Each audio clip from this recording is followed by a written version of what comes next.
Amigos y amigas, hoy estamos en contacto con Pablo Imen desde Argentina. Pablo es director del IDELCOP. Ahorita me explica qué significan esas iniciales en Ujú. detalle. Y trabaja también como secretario de investigación en un centro de cooperación que visitó en su oportunidad el comandante Chávez. ¿Qué es el IDELCOP, Pablo? Bueno, IDELCOP es el Instituto de la Cooperación y es la herramienta de formación del movimiento cooperativo de crédito en Argentina, que es un movimiento con 90 años de historia. Su entidad más grande es un banco cooperativo que tiene 1,5 millones de asociados, 5.000 empleados, 4.000 dirigentes sociales, y estamos entonces en IDELCOP trabajando todo el tema de la formación en gestión y política ideológica con los valores de nuestro cooperativismo transformador, ¿no? Perfecto. Bueno, bienvenido a esta fase de la consulta sobre la calidad educativa que ha emprendido el gobierno bolivariano y que considera importante escuchar voces desde todos los lugares de pedagogos, de maestros, de educadores, educadores populares que trabajan el tema de la transformación de nuestros sistemas educativos vinculados a la idea de un país mucho más solidario, mucho más comprometido con el destino de los pobres, de los humildes de siempre. Pablo, ¿qué es para ti el tema de la calidad educativa? Bueno, esa pregunta es fácil de formular y difícil de contestar porque alrededor de ese concepto hay una gran hojarasca discursiva y por otro lado también hay concepciones en disputa, ¿no? En principio es algo que se suele escuchar de la boca de los técnicos neoliberales, de los organismos financieros internacionales y que pretenden entonces meter por un concepto que suena bien y políticamente correcto, con su caballo de Troya, un modelo pedagógico, tecnocrático, mercantilista, autoritario. A mí me parecía importante entonces plantear esta batalla porque algunos viejos maestros nuestros reivindican la palabra calidad educativa, ¿no? Entonces me parecía, en principio, tal vez interesante hacer algunas reflexiones y desagregar el concepto. En primer lugar, plantear que cuando hablamos de calidad, ¿qué estamos hablando? Yo sé que ahí en Venezuela cuando hay algo bueno se dice calidad, ¿no? Además de Ajá, fino, así es. se dice calidad como sinónimo de algo que efectivamente tiene unos buenos atributos, que se resolvió con un buen proceso, que tiene un buen resultado. Y a mí me parece interesante pensar que el atributo de calidad supone que hay un desafío, unas necesidades, algo a resolver y que a través de un proceso determinado se expresa luego en un producto. Por ejemplo, un auto de calidad sería un Volkswagen. No sé si, no conozco mucho de autos, pero estoy especulando. Ahora, detrás de ese modelo de auto hay una concepción de lo que debe ser el tráfico, una concepción de desarrollo, una concepción de economía, una concepción del uso de recursos como el petróleo, etcétera, etcétera. De manera que lo primero a señalar es que la calidad supone, entonces, pensar en un proceso y un resultado sobre actividades determinadas. Cuando hablamos, por ejemplo, entonces, de calidad educativa, estamos presuponiendo un proceso y un resultado deseable, y acá es donde se abre una primer dificultad, y es que en una sociedad atravesada por antagonismos inconciliables, donde se producen prácticas de explotación económica, de dominación política y de hegemonía cultural, como es el plano del capitalismo, es muy difícil que haya acuerdos sobre para qué se debe educar en una sociedad. Y entonces aquí aparecen naturalmente conflictos y contradicciones, mientras que para los defensores del orden social, la educación debe formar ciudadanos conformistas y trabajadores dóciles. Para los que defienden una sociedad igualitaria y emancipada, se trata de formar hombres y mujeres libres que sean parte de un proyecto colectivo, y podríamos, luego en todo caso, podemos profundizar esta cuestión. Por eso, la discusión sobre la calidad educativa tiene varios niveles y me parece que no se puede dar una respuesta como muy rápida, ¿no? Entonces, cuando hablamos de calidad educativa, yo digo, bueno, primero hay que definir una serie de fines sociales para los cuales el Estado y la sociedad proponen la educación. Entonces, bueno, en el marco, digamos, de una sociedad capitalista buscará, como dije, determinados fines, y en el marco de una sociedad en transición al socialismo, los fines serán absolutamente antagónicos. Eso en el plano, uno diría, cuando decimos, bueno, ¿cuándo una educación es de calidad? Tienen que ver con el desarrollo de la personalidad, porque la educación tiene... Entonces quería señalar que la calidad como concepto teórico no es un concepto neutral ni un concepto técnico, y cuando hablamos entonces de calidad educativa, la discusión es para qué modelo de sociedad debe formar toda aquella práctica pedagógica, la de la escuela y la de fuera de la escuela. Y en ese sentido, entonces, me parecía importante, entonces, en segundo lugar, señalar que hay una disputa pedagógica y política acerca de qué se entiende por calidad. Para los neoliberales, la calidad, como señalábamos antes, implica la formación de mano de obra más o menos calificada para asegurar la acumulación de capital, la formación de ciudadanos conformistas que se adecuen a democracias manejables, y esto implica un modelo escolar determinado basado en básicamente una determinada organización del tiempo y el espacio, en una determinada forma de construcción de un currículum que se presenta fragmentado y escindido de la vida, una desvinculación entre la comunidad escolar y su contexto, un modelo de trabajo docente enajenado y un modelo de conocimiento que es un paquete que debe embutirse en el cerebro del alumno, y que frente a esta idea de calidad, entonces lo que tenemos que pensar es cuál es la calidad educativa que nos imaginamos en un mundo radicalmente diferente a este mundo que estamos sufriendo, ¿no? Y me parece ahí, entonces, que uno pudiera decir, bueno, si hubiese que enumerar algunos aspectos de un proyecto de calidad educativa emancipador, yo tomaría, en principio, un término que ustedes utilizan los venezolanos, que es el de soberanía cognitiva. Una escuela que forme personas con capacidad de pensar con cabeza propia es el prerequisito de una sociedad emancipada.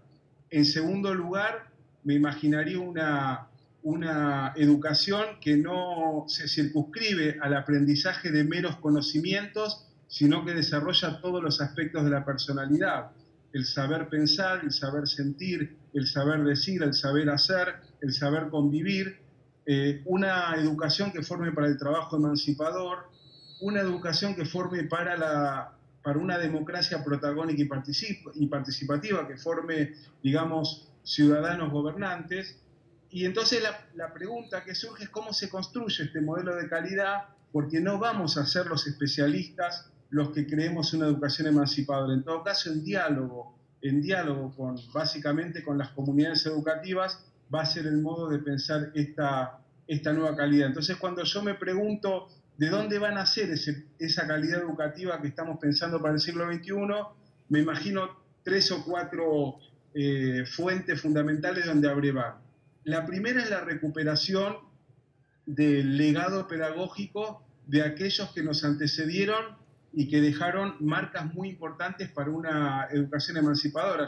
Nosotros acabamos de publicar un libro sobre Simón Rodríguez y sobre su práctica pedagógica, y él en 1794, en su informe a la Auditoría de Caracas, sugería una reunión regular de los docentes todos los meses para discutir su práctica, registrarla en un cuaderno e ir revisando los avances de la educación. Y yo me imaginaba que si esta sugerencia se hubiese mantenido 220 años discutiendo nuestra práctica, no tendríamos que salir a cuestionar lo que dicen los tecnócratas, ¿no?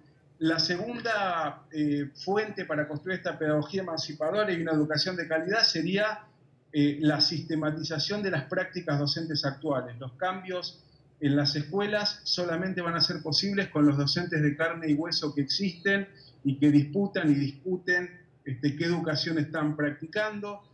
Teorizar no alcanza, hay que comunicar estas prácticas pedagógicas y hay que organizarse en diálogo con el Estado y con la comunidad en general. De manera que esta discusión sobre la calidad, cerrando, nos llevaría a pensar qué proyecto de sociedad se construye desde el sistema educativo y también desde el pueblo, porque el pueblo y sus organizaciones también educan. Pablo, desde que la educación comienza a ser levantada como bandera, como un derecho humano fundamental, primero del magisterio, después de los pueblos del mundo, y después incluso comienza a formar parte de la agenda política en muchos de los países, incluido ahora los países de nuestra región, que han levantado la educación como un derecho humano fundamental, desde el sector del gran capital se genera una gran ofensiva contra la educación pública, es decir, contra aquella educación que va dirigida a los más pobres, a los más humildes, y esa tiene varias aristas. Una tiene que ver con la pérdida de centralidad pedagógica, es decir, se comienza a fragmentar la pedagogía y comienzan las modas. La moda del didactismo, primero, que no permite una visión de totalidad del fenómeno educativo, después la moda de la planeación escolar, de los modelos de gestión, luego la moda de la evaluación y los últimos 20 años la moda del currículo. Entonces cada uno se considera un centro, pero es en realidad un fragmento de la comprensión de la totalidad del proceso pedagógico, lo cual, por supuesto, genera una frustración en los docentes e incapacita para entender la complejidad de los procesos de cambio. Y el otra arista tiene que ver con los maestros. Cada vez más la docencia, la profesión docente es atacada en los distintos países del mundo como una profesión incluso con ese estatus. Si revisamos la página del Banco Interamericano de Desarrollo, me gusta insistir hasta la saciedad, plantean ahora invertir la pirámide del aprendizaje. Y ellos plantean que con el desarrollo de las nuevas tecnologías, hoy los niños, los jóvenes, los estudiantes deben aprender en la casa e ir a la escuela solo a presentar pruebas. Es decir, en realidad lo que están atacando es la educación como un derecho humano fundamental, desvalorizando el papel de los docentes y de los pedagogos. Esos son como dos aristas. Y quizás desde nuestro punto de vista, eh, eh, hemos incurrido en un intento por hacer, por el caso de la educación popular, como si la educación popular también fuera una solución única para todas las propuestas y todos los niveles, del otro lado, también como una negación de la educación popular, cuando hay que buscar un encuentro entre los diferentes enfoques de la educación para que produzcan eso que tú hablabas hace un rato, un proyecto pedagógico emancipatorio que dialoguen las distintas perspectivas comprometidas con el cambio. Ahora bien, ¿qué hacemos para recuperar esa centralidad pedagógica si tú estás de acuerdo con la necesidad de esa recuperación? No, sí, por supuesto. Me parece que, por lo menos en el campo de la lucha de clases, quienes trabajamos alrededor del sistema educativo, nuestra responsabilidad y nuestro deseo es contribuir a la construcción de una pedagogía emancipatoria. Hay toda una discusión sobre el concepto de educación popular también. Yo quiero recordar que Domingo Faustino Sarmiento, un personaje, por cierto, muy controvertido en Argentina, escribió su libro más famoso que se llama Educación Popular y que él le imaginaba como un Estado docente capaz de construir la hegemonía liberal oligárquica para asegurar el orden de los estados nacionales en construcción. De manera que yo creo que hay una discusión también interesante sobre qué entendemos por educación popular, porque a mi juicio en general se la disocia del conocimiento científico, como si la educación popular fuera una terapia grupal donde cada uno cuenta sus sentimientos. Y en verdad la educación popular es una pedagogía que apunta a que el pueblo entendido como sujeto pueda objetivar la realidad y a partir de este conocimiento pueda transformarla. De manera que eso me parece que debiera atravesar el conjunto de los niveles educativos y que de ninguna manera implica la disociación entre el sentir, el pensar, el hacer, entre el conocimiento científico y la cultura popular, que por otra parte es algo que yo lo vi ensayando en Venezuela a través de distintos programas y experiencias que no han sido suficientemente sostenidas, sistematizadas, pero que están dejando una huella para poder pensar esa pedagogía emancipadora. De manera que efectivamente hay una idea tecnocrática, mercantilista, estigmatizadora, que supone que calidad educativa es algo así como que un conjunto de expertos elabora conocimientos legítimos, unas empresas editoriales traducen esos conocimientos a manuales de textos, el docente embute el conocimiento en el cerebro de los alumnos y el ministerio evalúa esos conocimientos y si sacan buenos puntajes habría calidad educativa. Frente a eso, a lo que nosotros decimos que no, que además implica también desigualdad en el acceso, en la permanencia, Venezuela ha dado muestras muy claras de la democratización del acceso, creo que tiene la 5ª matrícula mundial de universidad, han terminado con el analfabetismo, y creo que el gran paso que tenemos que dar en América Latina es qué pedagogía emancipadora, además de garantizar el acceso, permanencia y egreso, que nos diferencie de ese modelo tecnocrático, autoritario y mercantilista. Este es un poco el desafío, ¿no? Perfecto. Ahora bien, en Argentina también se están desarrollando experiencias como en la cual tú participas, de construcción de un nuevo modelo pedagógico, pero a la par hay experiencias gubernamentales que expresan claramente la visión neoliberal. El caso de la ciudad de Buenos Aires, el tema de los contenedores. Aquí ha llegado alguna información fragmentada sobre una concepción educativa que nos gustaría que tú profundizaras mucho más en ello. Sí, me cuesta mucho porque uno si califica el gobierno de Mauricio Macri va a pensar que es como esas películas de Hollywood donde los malos son totalmente malos y no ofrecen ningún flanco, porque el nivel de autoritarismo, de ineficiencia y de tecnocracia que tiene la política educativa de Mauricio Macri, creo que emula al modelo chileno y hasta puede llegar a superarlo si nos descuidamos un poco.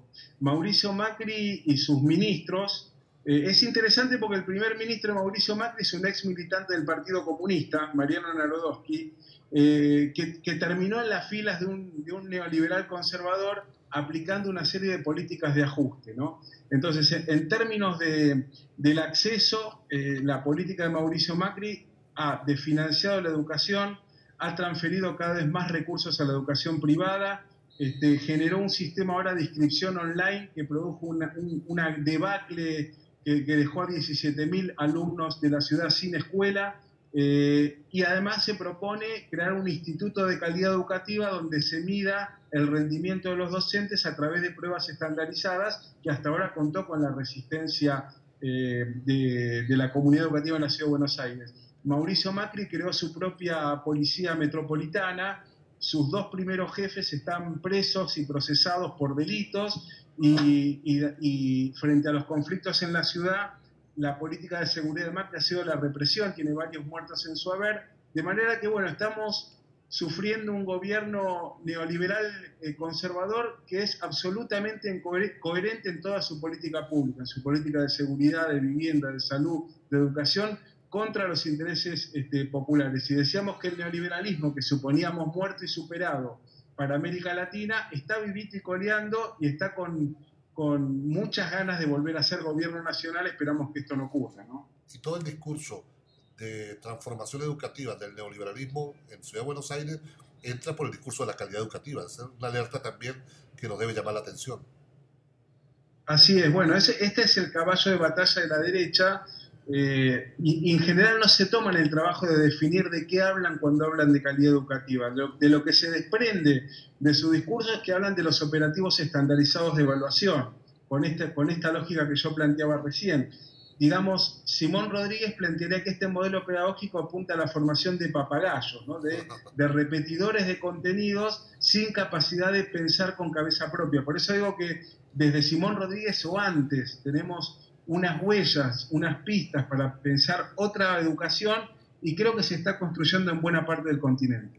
Pablo, ¿tú crees que dentro de una propuesta de pedagogía emancipatoria es posible pensar en pruebas de medición de la calidad educativa? O sea, a mí la palabra pruebas de medición me da un poquito de escozor, para serte sincero. Sí creo que hay que buscar mecanismos. A ver, como decía Carlos Marx, la diferencia entre la abeja que construye el mejor panal y el arquitecto que construye el peor edificio es que el arquitecto planifica previamente lo que va a hacer y por lo tanto va evaluando sobre la marcha su propia práctica.